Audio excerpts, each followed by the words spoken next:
Welcome to Bat Therapy, psychology of Batman, superheroes, and other comic book characters. Be a fly on the wall or a bat in the cave, listening in on a friendship built out of a love for talking Batman, comics, and the everyday struggle to achieve mental health and happiness. We are your hosts, clinical psychologist Dr. Amelia Brown and educator and comic aficionado Keaton Hopkins.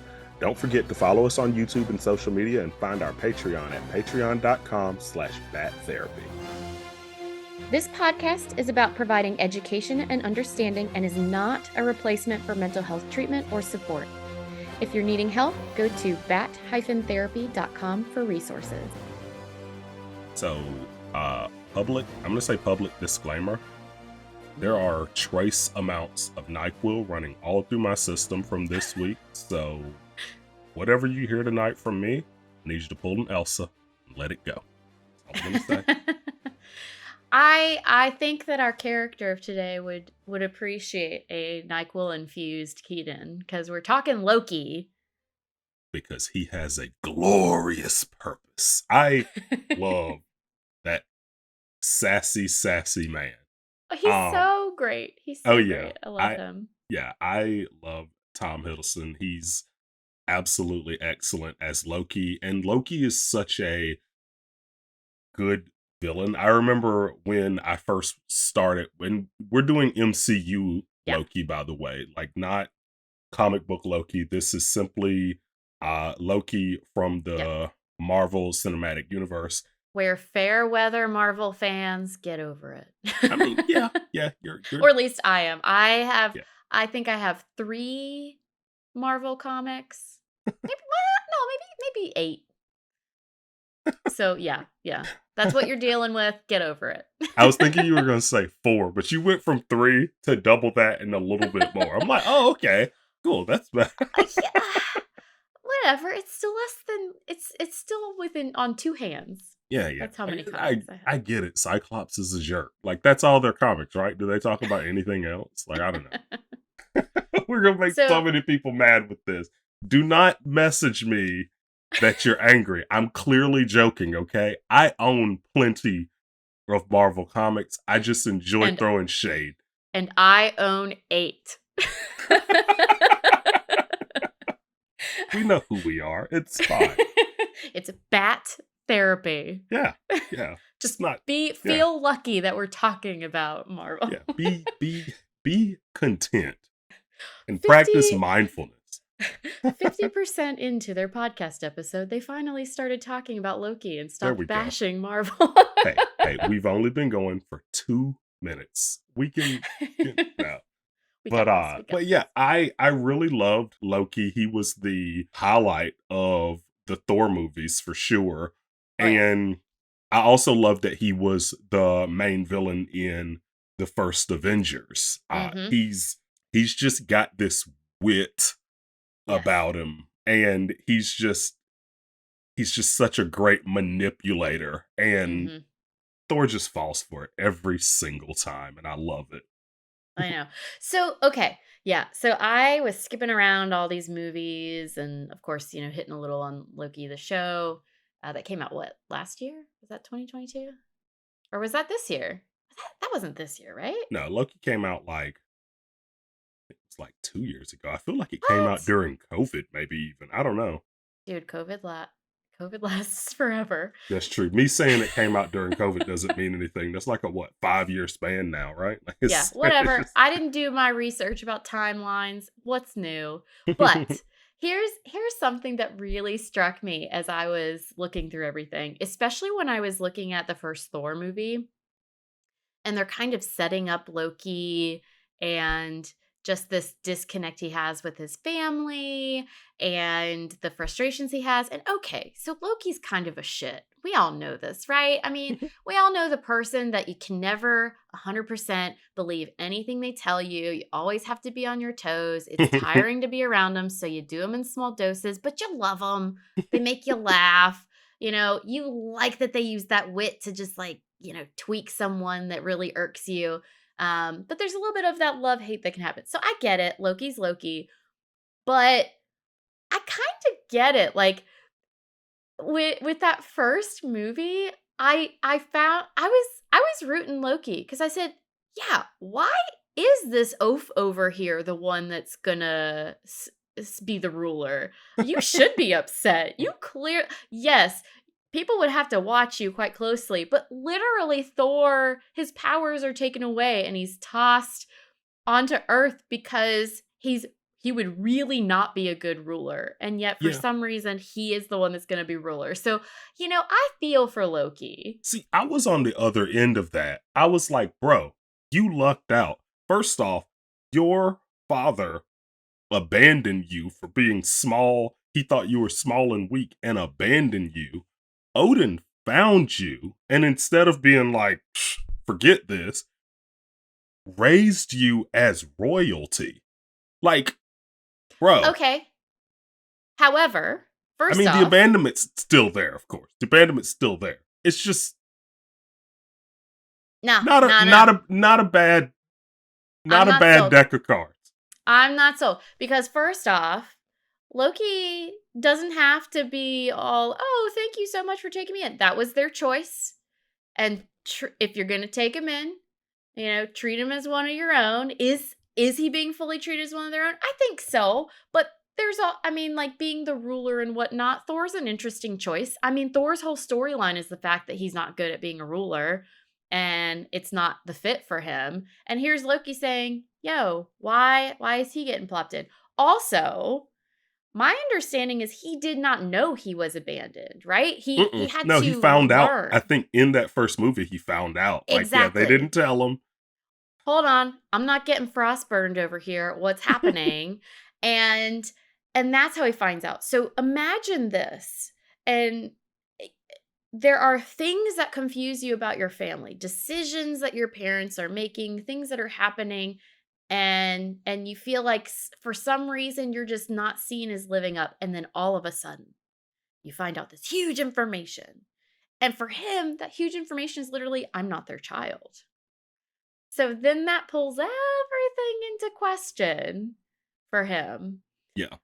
Okay, so what is like them being just their parents versus, I think for him it's, oh, underneath it all, you don't see me as your son. And I'm not saying that's what they felt at all. Especially Frigga, she seemed to really connect with him and see him as her son. But I don't know. I don't know if I'm sold on your argument. Well, yeah. Now his relationship with Frigga was different because like he definitely saw her as a motherly figure. Like he was absolutely distraught Yeah. when she was killed, and it's one of those things where I think he definitely he's that character that has beef with his dad. Oh, yeah. It's Right? He has definitely, beef yeah, with his I would dad, agree but with that. mom is cool, right? And Yes. we see that plenty. Like it's like, oh, like I can't stand dad, right? It's like the Winchesters, you know? Yep. Like, Yeah. yeah. Well, and Frigga, I mean, she takes him under her wing, arguably makes him far more dangerous. But Right. the reason I think that she was attuned to who he was because the God of Mischief is a perfect connecting point with his personality. So yeah, I mean, arguably maybe Frigga's to blame for some of the stuff that Yeah. Loki did to people because he was very good at it, got super powerful. But she's the one that helped him with, I forget what they call it, mystical arts, sorcery, Hmm. magic. Everyone calls it different things in different places, but um so yeah, she really connected with him quite a bit. And so yeah, you're definitely right. It's a daddy issue. It's Yeah. a father son thing. And also I think it didn't help that Odin and Thor had a lot of similarities. You're coming from, originally it was a place of war, and arguably Thor was just kind of a younger version of his dad, and Yeah. his dad was trying to tame him versus Loki. I don't think his dad knew what to do with him. Yeah. And I do just going back through the MCU, it's so fun just seeing Loki everywhere where you wouldn't expect it. It's Yes. like at the end of the first movie, it's like, oh no, Loki's lost in space. Actually, I'm on Earth. Oh no, Loki's dead. Actually, I'm Odin. Oh no, it's oh no, I'm trapped in a cage on the helicarrier. Actually, I'm stabbing Coulson. Like he just it's always like I do just love the way he just hops Yep. around. It's like, oh, and one of my favorite lines about him is when Thor's talking about him and think it's in Thor 3 and he talks about how one time Loki just turned into a snake and bit him. Like Yes. Yes. it's like, wow, what a great character. And it's one of those things where you see it a lot in movies and TV shows. There's a character that you absolutely love, but you would not want to be around them in real life. Yes. I believe we described Deadpool in the same way. Yes. Yes. Mhm. Like you wouldn't want to be around him in real life, but it's hilarious to watch him mess with other people. But I think because of his backstory and that resentment he has, Mm. he also has this huge chip on his shoulder because not only does he feel like he's put in a less than situation because they changed his appearance to look like them, and Yeah, good now point. he's under his brother who's about to become the king. And he also feels like he's way smarter than all of them. Because He's he like, is. I should be the one ruling. Like y'all are dumb, right? And so he has this chip on his shoulder where he feels like he's above everyone and sees everyone as ants beneath him, and he sees people as pawns and not people. I would say people, if we're talking like technical people on Earth, absolutely. We're Mhm. ants, we're pawns, we're lesser than. We are we are lesser beings, and I mean in some ways who can argue really? I mean in terms of like powers and Yeah, abilities and compared things to like that them, I anyway. guess. I guess. When it comes to the other gods, let's say, or the other Asgardians, especially the other rulers and people with power and whatnot, or anyone with some sense of power, yes, he's got a huge chip on his shoulder. But and actually, this is hit on kind of later in his storyline and what they show with his character, but he he is desperately trying to be as good as he presents himself. You know, there's sometimes this showmanship or this kind of catch me if you can, or you can never keep your eye fully on the ball thing. It's a very convenient way, especially for someone who's got a lot of wit, a lot of smarts. It's a really good way of trying to cover up the fact that you may actually have really low self-esteem and really not think highly of yourself. And you're just kind of Absolutely. chasing your own tail, desperately trying to prove that you're worth something. And he admits that Yep. way later on. And it's one of those things where I laugh because he slowly, very slowly learns his lesson. And like going all the way into the first Avengers when he's up there and he's just controlling the Chitari, and like Mm. he thinks he has Thanos in the palm of his hand, and he's up on Stark Tower and he's like, I am a god and I will not be, and then Hulk comes out of nowhere and just bounces him back and forth like a paddle ball. And it's like, hey, that was the first time right there where Loki was like, oh, okay, maybe I'm not. Dude, actually, that was probably his worst fear because puny god, Yeah. right? It's like, oh my god, you did not. That probably hurt worse than the Yes. bouncing. Oh, Him being hell called the yeah. puny god probably Yes. hurt Yes, way yes, yes. worse. Absolutely. You know, Loki is always trying to end up on top. And when you're trying so desperately to always end up on top, you're probably not as confident in yourself as you're appearing on the outside. Because if you are super confident, why do you need to be on top all the time? Why do you need to constantly prove anything if you're Yeah. already confident? Yeah. There's no proof that needs having. You're already there. Like, yeah, he just has this thing, just, I have to be a ruler of some kind. Like, I need to Mhm. be on a, and he likes to be on a pedestal. He likes to be Yep. seen, and he loves feeling like he's in complete control, which is why by the time we get to the Loki TV show, Mm. it's so interesting because it's like he's not in control at all. And in fact, everything that he's always wanted and sought after means nothing. I think my He favorite, sees it literally in a junk drawer. yes, that was my, I was about to say, that was my favorite, one of my favorite things when he looks in the drawer and just sees all of these infinity stones and they're just paperweights, which I'm not gonna lie, it did annoy me a little bit because it was inconsistent with what they said about the infinity stones and had to, how they had to Yeah. remain throughout time to keep a reality in check and they couldn't be left away, and it's, but whatever. Marvel just makes stuff up as they Well, go along. true. I mean, I guess you could argue that because they're literally killing off the variants. So maybe I don't know, maybe from those variations you're like ending the Yeah. here's my big issue with Loki. And I feel like it for me kind of seals the deal on why I love Loki. I mean, yes, he killed a lot of people in that Avengers movie. He is He started adopted. off He's adopted, yeah.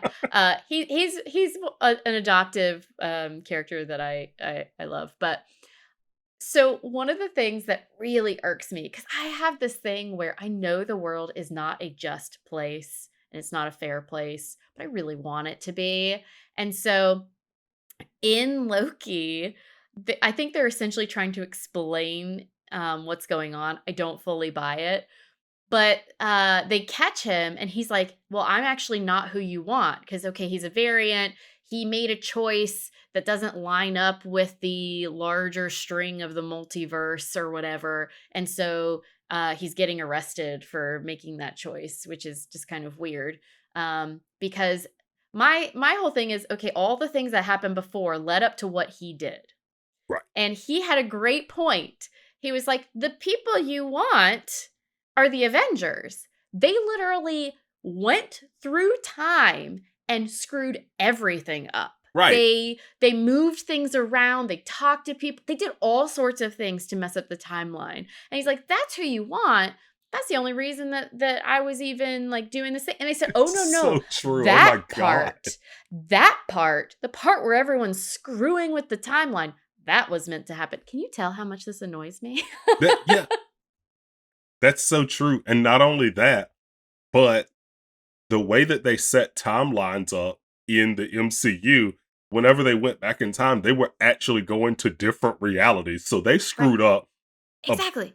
like, there's realities that just don't How have a time stone, right? Like it's Yeah, really exactly. How are they not the variants? right. But that's also my point about the thing, because as soon as they took that time stone or any of those stones and came back to their reality, they should have become paperweights. They should have been worthless, right? Mm. Like that's what I was. Oh, I see what you're saying. Okay, I Yeah, was misunderstanding. I'm yeah. with you. I'm And with you so, now. but yeah, and Yeah. Yeah.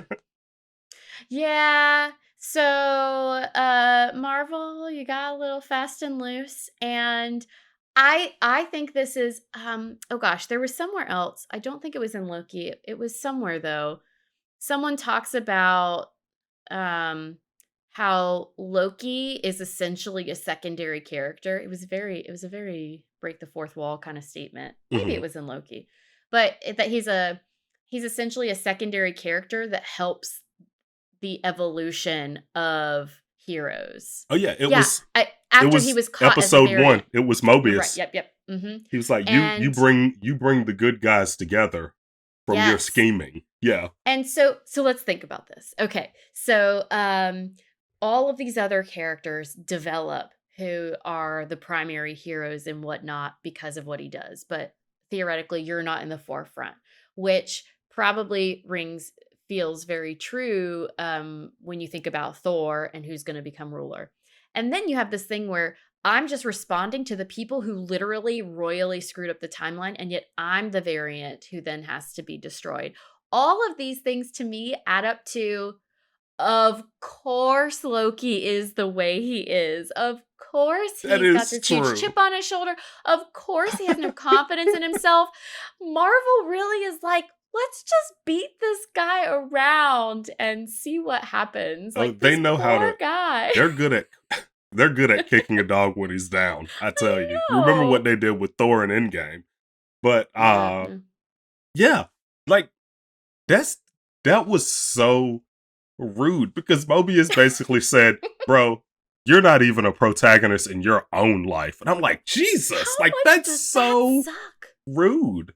I know that that is just that that that is just terrible. I mean, think about, okay, what are things we could do to put someone in an apathetic at best and highly depressive suicidal state at worst about themselves? Okay, even in your own story, you are not the protagonist. Oh, Awful. oh my gosh, Awful. that is horrible. Like, yeah, that's really bad. Um, Which and is why I love how much I think the audience has taken to Loki. I don't know. I think it's very poignant that I don't know, in terms of all these storylines, kick a man kick a god while he's down, I guess. But when it comes to those of us watching, we get really drawn in by his character. and the thing is, like, I think the way that Mobius did it, like, I saw it too, because I saw it the way that we were just laughing about. But I think Mobius legitimately just wanted Loki to get to this point where it's like, look, there are things bigger than your plan. And one of Yes, the things that I really like is how he said, why do you only want to rule? You're such an amazing person. Like, you're I did such an love that. amazing character. Why is it the only thing you want to do is rule? I agree with you. Yes, he's trying to help him. Hey, look, everything that you've been doing, it's got you stuck as a side character.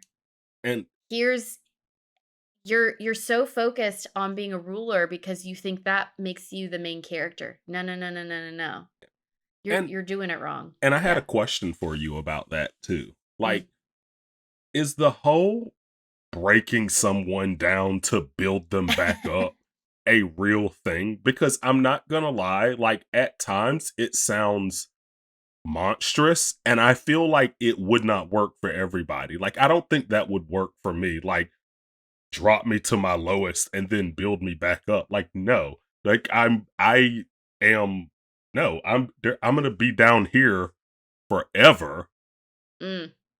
and I might not ever climb back up because you put me at my lowest, you know? Like, and so I've always heard the like, oh, we break them down and then we build them back up. And I'm like, that feels manipulative. Mm. I can only speak from a therapeutic perspective because I think that there are a number of different avenues where this kind of might come up. But it's there's something to be said for being hurt, being injured, having to self-reflect, having these moments where they force you to stop and really reassess yourself. Um, that's not to say though, breaking someone down to build them back up, um, you would have to be really careful. I'm not comfortable with that wording of it, Okay. but there are pieces of that are true. So breaking someone down, there's no need to attack someone or hurt someone or injure another person so that they can move forward. But it can be helpful for someone to see how they have already been hurt, broken, been brought down, helping them see what in life has led to those things so that they can then make adjustments from there. And so now this was not therapy what was going on here, which is probably why some of it sounded like super brutal. But Right. one of the things that we do in therapy is trying to help someone see the reality of their situation. And what I mean by that is you're coming in because something is causing a problem or getting in your way, or you're wanting something to change. So let's look at what's going into your reality. So, because if you can truly understand that, then you can make a change. You can build insight to help you grow into something better. But I don't like the idea of, I'm purposefully bringing someone down. But I am purposefully trying to get someone to take a real honest look at themselves and the things going on around them.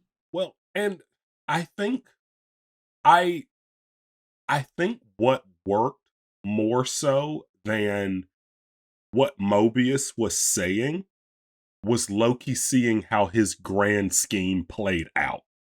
Yes, Right? Like, exactly. I really think that's really what did it, because him seeing Thanos, like, snap his neck and going and just laughing and going, "Glorious hmm purpose."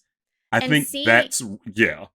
yeah, yeah. And seeing also these things that he was fighting so hard for and saw as the ultimate power literally thrown in a drawer as if they're like extra Yeah. paper clips They're and rubber just paperweights, bands. yeah. Yeah.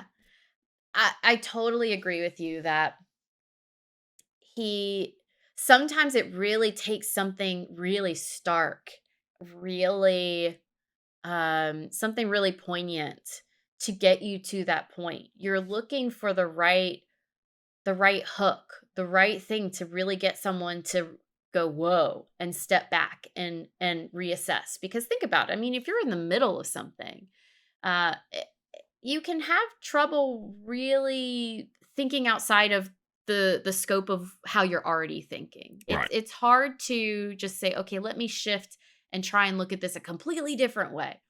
And so, yeah, a lot of times it's helpful to really see, okay, what's going to really strike a chord for someone so that they can really step back and go, "Whoa, wait a minute. Yeah.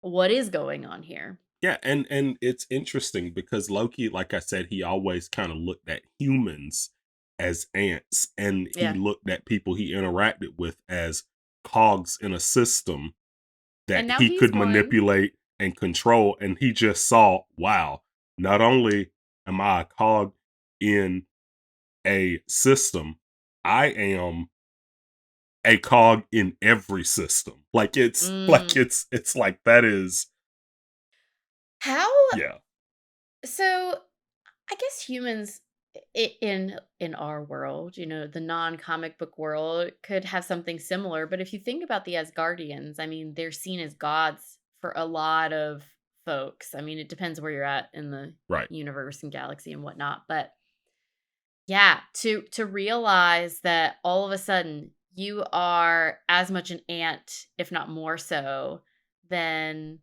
the very people that you've been toying with, been killing, been manipulating, been trying to control because you don't trust them to control themselves. And you go, "Oh no." And you look up and suddenly you see the hands that are moving you around. Yeah. And not only that, but oh yeah, we need you to catch a cooler version of yourself from another universe. Like it's like wow, the hits just keep on coming. Oh It's man. just yeah, it's really but I also absolutely love that first episode because by Yeah. the end Loki is admitting I don't like hurting people because the whole time Mobius is Mhm. like, "You're not the god of mischief. You're just mean. You took that guy's Mm. eye. You killed these people. Like you're none of this is mischievous. You're just a bad person. Why do you love hurting people so much?" And finally, Loki breaks down and admits, like, I'm a weak person. And Yeah. doing that keeps up the facade of me not being weak. I thought that was really, really good. And I think that is actually like one of those things where I think that reflects a lot with reality, right? Mhm. Like people that are like bullies, that are mean or bad supervisor, like so much of it comes from a place of weakness and Mm. being a victim at some point. It comes from that place so much more often than not. And I Mm. thought that was really cool the way that you actually see the facade kind of Mm. break Well, away. and so there are different kinds of bullies, and there are different kinds of people that grasp for and are desperate for power or control. And Loki on the outside, I think, looks very much like a character who is out for power, period. He's not out for power. He's out to not feel or in his eyes be weak anymore. He's out to be on an equal playing field with his brother because despite everything he says, and you know what, he is way smarter than his brother, and yet he underneath it all is seeing himself as lesser than, and that's why. Once again, the breaking him down to build him back up. Yeah, the laying. You want to make sure the intention is a caring place, Yeah. but getting to the point where you are able to face those parts of yourself that are most vulnerable and even terrifying that you're not sure you can handle, that's how you figure out that you can handle them, that it's okay to acknowledge those parts and can find a way forward. Right? He had to get to a point where he was exposing himself to get to the next part of his story. Yeah. And I feel like the very first time that I pick up on it is in the first Avengers when he's telling everyone to bow down to him and the old man stands up Ah, mhm. and he's like, I'm not going to bow down to a man like you. And Loki's like, you've never met a man like me. And the old man just goes, there's always been men like you. Mm, And it was like, ooh, like mhm. right there. It's like, no, no, I've seen your people like you before. You're nothing new. Like Yeah, I know what this is. You may be stronger, you may get the best of me, but you're still just a bully trying to hide something, right? yeah. And it was just it's very interesting the turn that the Loki TV show takes away from that character because in up until this TV show, even when you would see the heartfelt moments with Loki, he was still just scheming, right? It's Yeah. like Oh, even yeah. when he faked his he Yep. fakes his death and he's like, "Yeah, I'm gonna go pretend to be Odin for the next few years," right? And it's like Thor's like mourning his brother and he's just like chilling with who is it? Was it Matt Mhm. Damon that was like Yes, so yeah, like good. he's just chilling. And so it's like he's such a master manipulator that it isn't until he's literally yanked out of time and proven Mhm. pretty much insignificant that he finally breaks down and stops the whole act. Yeah. And, I was realizing at one point too as we were prepping for this episode, I really like Loki, and I think part of it is I like working with people that are kind of like him, where you're you're constantly evading what's really going on. I mean, he literally conjures illusions. Mhm. And we do this as people. It's not as literal as what he does, where he can create scenes and have you see things, but we well, all of us to a certain degree, we put on facades or Mm, we keep people guessing about certain things. But for some people, it is like Loki, where you're constantly distracting or deflecting from what's really going on. And I actually really enjoy that part of therapy where you're trying to help a person in whatever way matches for them. Keep bringing them back. We're going to wait. Bring them back and right, bring them back. I even have times where people are like, I knew you were gonna do that, Dr. Brown. I knew you were gonna make us come back to that." And it's like, "And you said it anyway." right. So both of us know we've gotta go there. Yeah, There are really cool moments you can have with a Loki.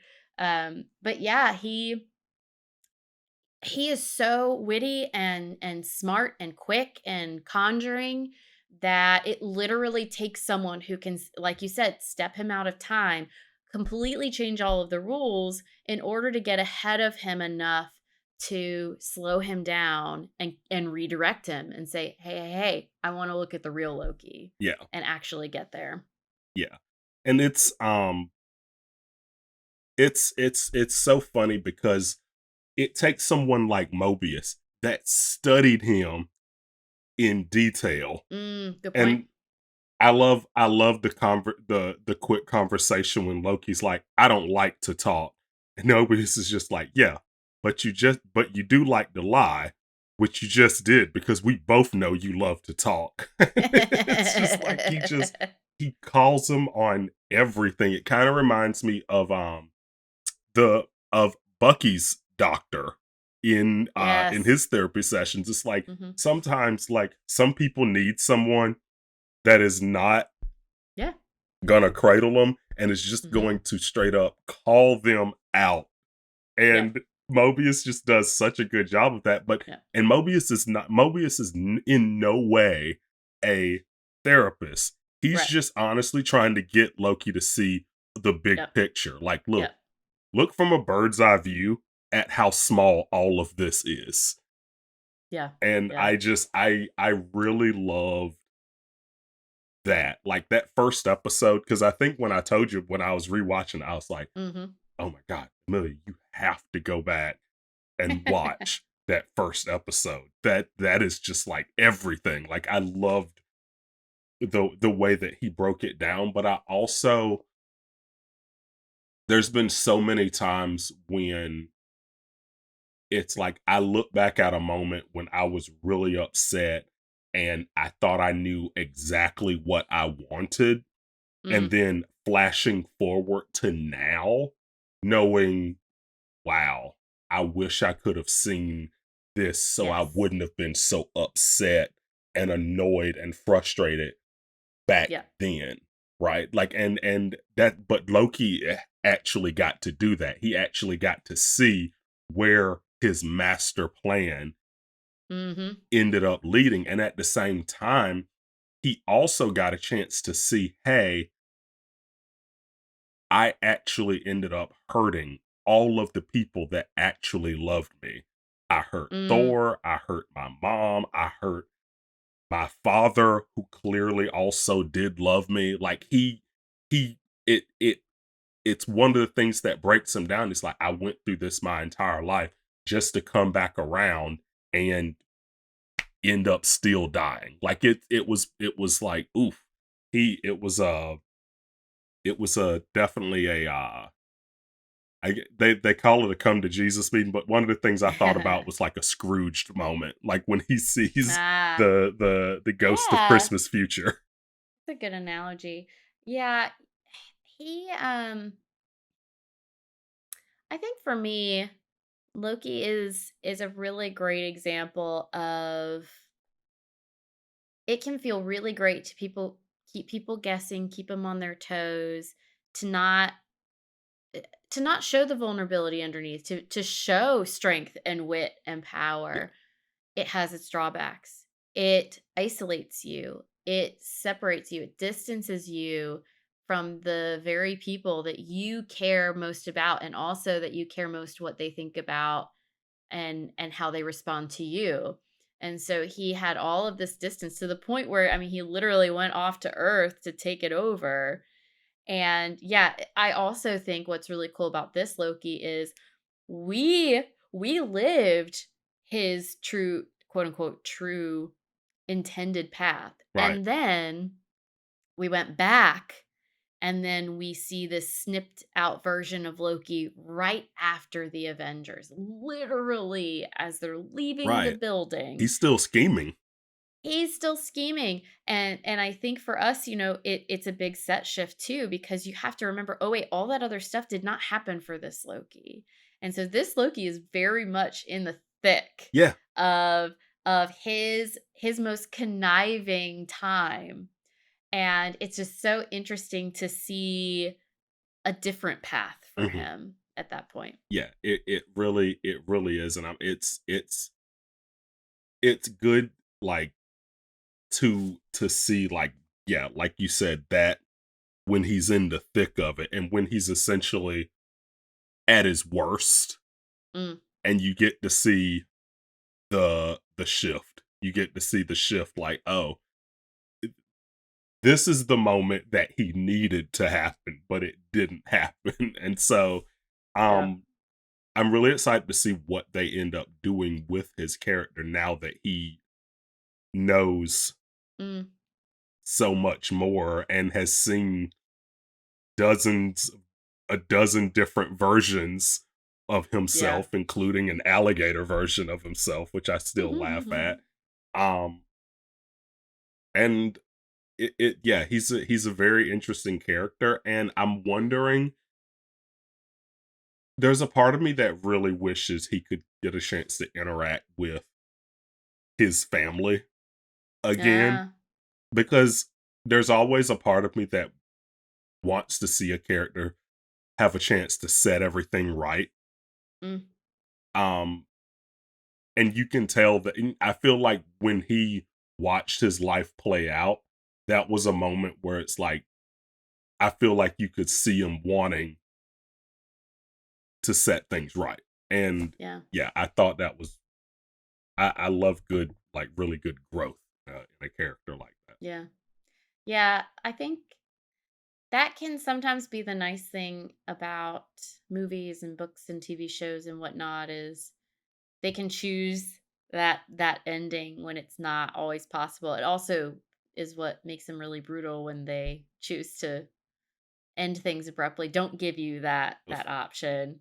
I always get angry when they do that. We get enough of that in real life, but it can be really tough when there's this growth and you're not able to, whether it's because the person it has died, whether it's because there's some sort of distance, or maybe you've tried or you could try to bring things back around and the other person just isn't on board or they don't get it or you're not able to end up on the same page. But Yeah, there are there are many moments where people have this really poignant growth and they almost have a loss at the same time, a loss of what could have been, and then also sometimes there's a loss of not being able to repair what's been broken. right, Sometimes there is that ability to do so, but then other times you have to find a way to move forward, knowing that this thing is broken. I had a hand in it.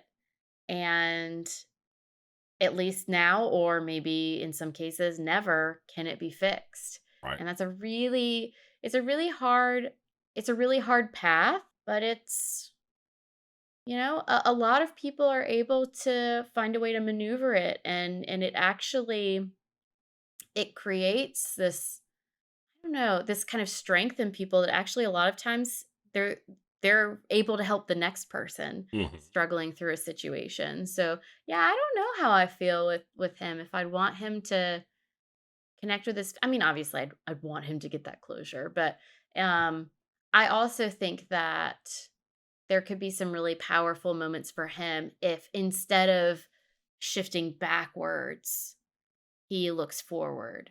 mm, Because my concern for him, I think, is if he went back to the family from before.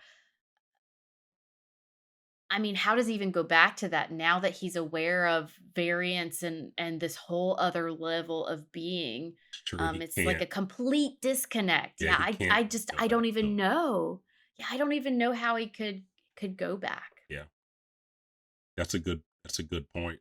Um, yeah, and I think that is what uh I think that was the whole point of the Loki show. It's like, hey, Mm, we've seen the road you lead down. Now you know how it ends if you keep that track up. yep. And all you can do is move forward with that knowledge, which is what all of us have to do when we Yeah. get to a place like that. All we can do is just move forward. And sometimes you can look back and make things right. And like you said, a lot Mhm. of the times you can't. But either way, much like the timelines there, it just keeps moving forward no matter what. Keeps moving. And hey, I mean, at least for now, we're on that main timeline Yep. as far as we know. So you got to keep chugging along. Thanks for nerding out with us. I'm clinical psychologist Dr. Amelia Brown. And I'm educator and comic aficionado Keaton Hopkins. Check out my TV and movie reviews on YouTube at Team JVS. Check out our website at bat-therapy.com, our Bat Therapy YouTube channel, and follow us on social media. And don't forget our Patreon page at patreon.com/battherapy. See you next week. Same bat time, same bat channel.